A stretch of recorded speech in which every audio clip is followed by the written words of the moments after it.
Operation તલવાર વિશે વાત હંમેશા ઓછી થઈ છે. આપણો જે અરબ સાગર છે તેમાં નૌસેનાએ નાગચૂડ જેવા ઓપરેશનો હાથ ધર્યા. એ વર્ડ હું વાપરી શકું તો કે પાકિસ્તાનની આંતરરાષ્ટ્રીય વોટર્સમાંથી, ઇન્ટરનેશનલ વોટર્સમાંથી પાકિસ્તાન આવતો સંપૂર્ણપણે બધા જ પ્રકારનો સપ્લાય બંધ કરી દીધો. એને બ્લોકેડ ઓપરેશન્સ કહેવાય.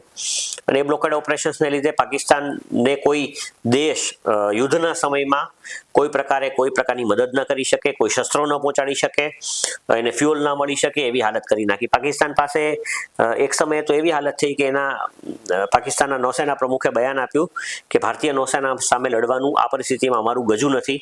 અને પાકિસ્તાન એઝ એ દેશ માટે, આખા દેશ પાસે કેવળ 15 જ દિવસ ચાલે એટલું ફ્યુઅલ એટલે કે પેટ્રોલ ડીઝલનો એટલો જથ્થો બચ્યો હતો આપણા બ્લોકેડ ઓપરેશન્સને લીધે. પાકિસ્તાનને મિસાઇલના સ્પેર પાર્ટ સપ્લાય કરતું એક દક્ષિણ કોરિયાનું જહાજ, જે મોસ્ટ પ્રોબેબલી એવા ચાન્સીસ છે કે ચીન દક્ષિણ કોરિયા થઈને એ મિસાઇલના સ્પેર પાર્ટ્સ યુદ્ધ માટે એને મોકલતું હતું, એ પણ આપણે ધરપકડ કરી પકડી પાડ્યું અને ભારત લઈ આવ્યા.